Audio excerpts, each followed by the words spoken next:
20-30 বছর ধরে খাই তখন কিন্তু আমার স্বাদ মিটা নাই, আমি প্রতিদিন খাইতে পারি এটা। তো ঐতিহ্য যেটা আগের যে ঐতিহ্য ছিল এটি হলো এই বাগরখাটে যে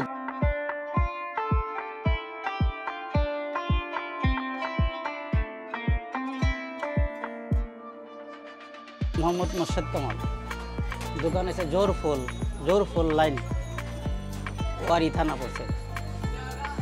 30 বছর ধরে এটা আমার কাজ চলতেছে, এটা আমার ঐতিহ্য। আমার বাবা ছিল, চাচারা ছিল, তারপর আমরা শিখলাম, এভাবে এটা এখন পর্যন্ত চলতেছে।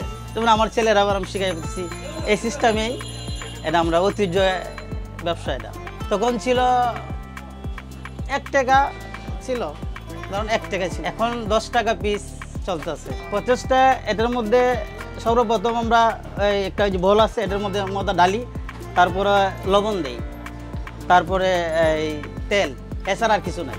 তেল, লবণ, পানি, এই যেমন এটা ছোটো করতে হয়, হাবিটা দিয়ে তারপরে ছোটো করতে হয়। এটা মানে আবার আপনার এই যে মেলানি লাগতেছে মেলায়, সেটা এটা আবার ছোটো ছোটো করে আবার দিতেছে, তারপর আমি বানায় এটা আবার চুলার মধ্যে দিতেছি।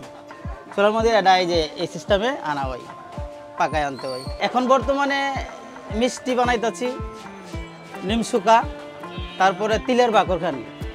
এখন নতুন মডেলিং, এখন নতুন জিনিস বাইরে এসে আপনার দেখা যেতেছে অনেকে এই কি জানি কয় নারকেলের রুটি বানাইতে পারে, বাদাম দেয়, এই বিভিন্ন আইটেম, পনির, বিভিন্ন আইটেম বানাইতে পারে এখন। তো ঐতিহ্য যেটা আগের যে ঐতিহ্য ছিল এটি হলো এই বাগরখানি, এই শুকা বাগরখানি, এইটাই ঐতিহ্য। তারপরে যেটি আছে এটা এখন এমন নতুন আবিষ্কার খাইছে, তো এটাই হলো ঐতিহ্য। এটা অনেক স্বাদ, যেমন আপনার মেশিনের আর এটার মধ্যে অনেক ডিফারেন্স। যেমন 100% করতে 90% এটার মধ্যে সাপোর্ট, কারণ এটা ভালোর মধ্যে চাহিদা বা টেস্ট এরকম লাগে। আর ওটার মধ্যে আপনার বিভিন্ন ধরনের বানায় বিস্কিটের মতন লাগে, কিন্তু এটা স্বাদ পাওয়া যায় না।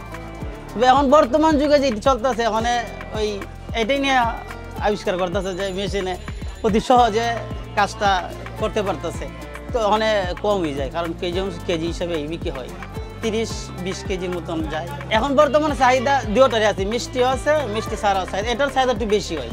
হ্যাঁ, বাগরখানে, হ্যাঁ সত্যি, এই যে এই বাগরখানি নেই খাই, ঐতিহ্য যে পুরান ঢাকার মানুষে ওইটি ব্যবহার বেশি করে, এটি ওদের চাহিদা বেশি। আমি 20-30 বছর ধরে খাই তখন কিন্তু আমার স্বাদ মিটা নাই, আমি প্রতিদিন খাইতে পারি এটা। মানে এমন একটা আমার নেশা হয়ে গেছে এটার প্রতি, মানে ভালোই লাগে। একটা জিনিস আছে যে আমি গরুর মাংস খাইলে 2-3 দিন খাইলে পরে যা আপনার মুখে লুচি লাগে না বা ভালো লাগে না।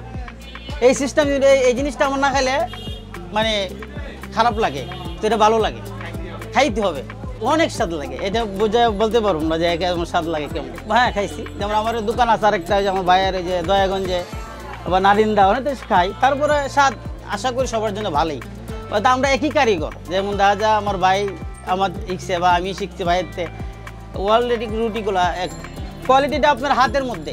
যেমন আপনি যেমন কাজের অনুসারে অনেকের কাজ একরকম হয় না, যেমন আমার কাছে চাহিদা একরকম, আরেকজনেরটা একরকম, সবার হাতের চাহিদা একরকম হয় না, আর অনেক টেস্ট অনেক রকম বিভিন্ন থাকে। কেজি মিষ্টিটা আপনার 200 টাকা, আর মিষ্টি ছাড়া হয়েছে আপনার 180 টাকা। আমি একটা তিলের বাগানে বানাই, ওটা 300 টাকা কেজি। মোটামুটি যেখানে চাহিদা জিনিস অনুসারে সব জিনিসের দাম বেশি, যেমন তেলের দাম বেশি, চিনির দাম বেশি। আগে তো এত বেশি দাম ছিল, যেমন সস্তা ছিল, সস্তা বিক্রি করতে পারছি। এখন তো জিনিস দাম, দামে বিক্রি করতে, তারপরও জিমজাম খাইতেছি, যেই পরিস্থিতি ব্যবসা, তারপরও জিমজাম খাইতেছি।